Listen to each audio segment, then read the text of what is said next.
নমস্কার বন্ধুরা, আমি সঞ্জু। প্রত্যেক দিনের মতন আজকেও দুর্দান্ত একটা রেসিপি নিয়ে চলে এসেছি। আশা করি তোমাদের ভালো লাগবে। আজকে রেসিপি মুরগির মাংসের কালাভুনা। তো দেখো, কালাভুনা করার জন্য যে প্রধান মশলাটা সেটা প্রথমে আমি রেডি করে নিচ্ছি। তার জন্য গ্যাসে একটা প্যান বসিয়ে দিয়েছি এবং প্যানে দিয়ে দিয়েছি বড় চামচের 1 চামচ গোটা ধনে, 1 চামচ মৌরি, 1 চামচ রাঁধুনি, হাফ চামচ গোলমরিচ আর একটা স্টার আনিস, 4টে ছোট এলাচ, একটা দারচিনি স্টিক আর 4টে শুকনো লঙ্কা। এবার এটাকে আমি হালকা, একদম লো আঁচে হালকা করে একটু টেলে নেব। বন্ধুরা, তোমরা কিন্তু এই মশলাটা কাঁচা অবস্থাতেও মিক্সিতে গুঁড়ো করে নিতে পারো, বাট আমার মনে হলো একটু টেলে নিলে এর ফ্লেভারটা দ্বিগুণ হয়ে যাবে। তো দেখো, মশলাটা আমি বেশ ভালো করে টেলে নিয়েছি। এবারে একটা প্লেটে নামিয়ে ঠান্ডা করে গুঁড়ো করে নেব। আর এইদিকে দেখো, আমি 1 কিলো চিকেন বেশ ভালো করে ধুয়ে মাঝারি সাইজ করে কেটে নিয়েছি। এবারে এটাকে আমি ম্যারিনেট করে নেব। তার জন্য দিয়ে দিচ্ছি স্বাদ মতো নুন, পরিমাণ মতন হলুদের গুঁড়ো, দিয়ে দিচ্ছি আদা রসুন কাঁচা লঙ্কা বাটা। এখানে আদা রসুনের পরিমাণটা একটু বেশি দিতে হবে, আর কাঁচা লঙ্কাটা তোমরা যেরকম ঝাল খাও সেরকম দেবে। মোটামুটি এখানে আমি 4 চামচের মতন আদা বাটা রসুন বাটা নিয়ে নিয়েছি। দিয়ে দিচ্ছি 1.5 চামচের মতন টমেটো সস, দিয়ে দিচ্ছি ভেজে গুঁড়ো করে রেখেছি যে মশলাটা, সেই মশলাটার আমি 2 চামচ দিয়ে দিচ্ছি। দিয়ে দিলাম বেশ খানিকটা বেরেস্তা। বেরেস্তাটা আমি আগে থেকে ভেজে রেডি করে রেখেছি। এবারে শেষে দিয়ে দিচ্ছি বেশ খানিকটা বেরেস্তা ভাজা তেল। এই পেঁয়াজ ভাজা তেলটা দিয়ে যদি মাংসটা মাখা হয় তাহলে কিন্তু যেমন ফ্লেভার আসবে তেমনই টেস্টি হবে। এবারে এটাকে বেশ ভালো করে মেখে মোটামুটি ধরো আধ ঘন্টার মতন আমি ফ্রিজে রেখে দেবো। বেশ ভালো করে মেখে নিয়েছি, এটাকে এবার আমি ফ্রিজে রেখে দিচ্ছি। এবারে আধ ঘন্টা বাদে গ্যাসে একটা কড়া বসিয়ে দিলাম, আর কড়াই দিয়ে দিচ্ছি অল্প একটু সর্ষের তেল। তেলটা গরম হয়ে গেলে দিয়ে দিচ্ছি ফোড়নে দিচ্ছি 2টো শুকনো লঙ্কা, 2টো তেজপাতা। ফোড়নটা একটু নাড়াচাড়া করে নিয়ে দিয়ে দিচ্ছি আমি পেঁয়াজ কুচি। এখানে বড় সাইজের একটা পেঁয়াজকে আমি কুচিয়ে নিয়েছি। একই সাথে দিয়ে দিচ্ছি 12-13টা রসুনের কোয়া। এবারে গ্যাসের আঁচটা মিডিয়ামে রেখে পেঁয়াজটা আমি হালকা করে ভেজে নেব। বন্ধুরা, এখানে কিন্তু একটা ট্রিক্স আছে। পেঁয়াজটা কিন্তু বেশি ভাজলে চলবে না, জাস্ট একটু নরম করে নিতে হবে।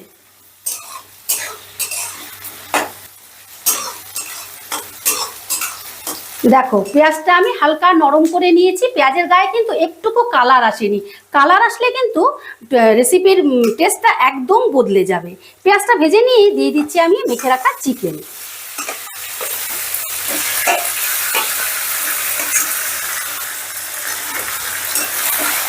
এবারে গ্যাসের আঁচটা বাড়িয়ে দিয়ে চিকেনটা পেঁয়াজের সঙ্গে ধরো 4 থেকে 5 মিনিটের মতন বেশ ভালো করে কষে নেব।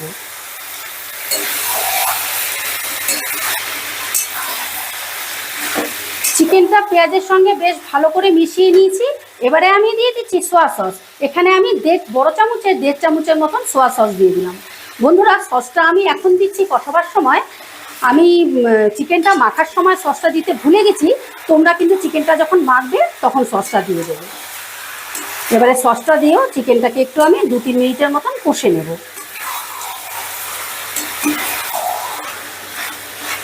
চিকেনটা প্রায় 4-5 মিনিট কষে নিয়ে এবারে আমি মিডিয়াম আঁচে চিকেনটাকে 5 মিনিটের মতো বয়েল করে নেব।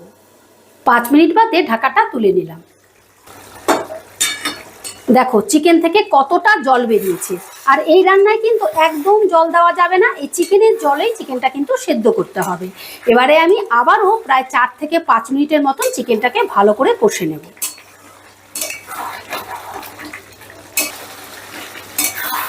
চিকেনটা 4-5 মিনিট কষে নেবার পর আবারও আমি 5 মিনিটের জন্য মিডিয়াম আঁচে ঢাকা দিয়ে দিচ্ছি। 5 মিনিট বাদে ঢাকাটা তুলে নিলাম। দেখো, চিকেন থেকে কি সুন্দরভাবে তেল ছেড়ে দিয়েছে। যখনই ঠিক এইভাবে তেল ছেড়ে দেবে তখন দিয়ে দিতে হবে ভেজে গুঁড়ো করে রাখা মশলাটা। একই সাথে দিয়ে দিচ্ছি টেস্টের ব্যালেন্সের জন্য অল্প একটু চিনি। এবারে আবারও আমি প্রায় 4 থেকে 5 মিনিটের মতন এই মশলার সাথে চিকেনটা বেশ ভালো করে কষে নেব, যাতে চিকেনের মধ্যে মশলাটা ভালো মতন ঢুকে যায়। আর বন্ধুরা, এই রেসিপিটা কিন্তু যত ভালো কষবে সেরকম কালার আসবে, আর খেতেও কিন্তু দুর্দান্ত হবে।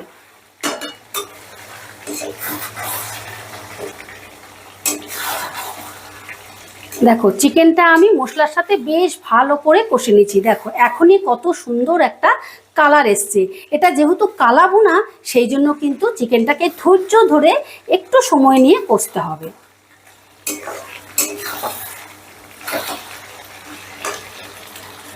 এবারে আমি চিকেনটাকে 10 থেকে 15 মিনিটের জন্য লো আঁচে, একদম লো আঁচে ঢাকা দিয়ে দিচ্ছি। তবে মাঝে 3-4 বার ঢাকা তুলে নেড়ে দিয়ে যেতে হবে। 14 থেকে 15 মিনিট বাদে ঢাকাটা তুলে নিলাম। দেখো 15 মিনিট বাদে চিকেনটা একদম ভালো মতো সেদ্ধ হয়ে গেছে। আর ঠিক এই রকম গা মাখা হবে। কালো ভুনা কিন্তু ঠিক এরকম গা মাখা হয়। আর কালারটা কত সুন্দর এসছে দেখো। বন্ধুরা, তোমরা একবার হলেও মুরগির মাংসের এরকম কালা ভুনা তৈরি করে খেয়ে দেখো। রুটি, লুচি, পরোটা, নান যেটাই খাও না কেন অসম্ভব ভালো লাগে। আর খেয়ে ভালো লাগলে প্লিজ একটা কমেন্ট করে জানিও। আচ্ছা, চিকেনটা ফাইনালি রেডি। এবারে আমি গ্যাসটা অফ করে দিচ্ছি। এবারে নামাবার আগে দিয়ে দিচ্ছি 1 চামচ ঘি। আমি ঘি দিলাম, তোমরা চাইলে বাটারও দিতে পারো। এবারে 5 মিনিটের মতন স্ট্যান্ডিং টাইমে রেখে তোমাদের পরিবেশন করে দেখাচ্ছি। আশা করি রেসিপিটা তোমাদের ভালো লেগেছে। আর ভালো লাগলে অবশ্যই একটা কমেন্ট করে জানিও। আর আমার চ্যানেলটা সাবস্ক্রাইব করতে ভুলো না যেন। আবার দেখা হচ্ছে নতুন কোনো ভিডিওতে। ঠিক আছে, টাটা।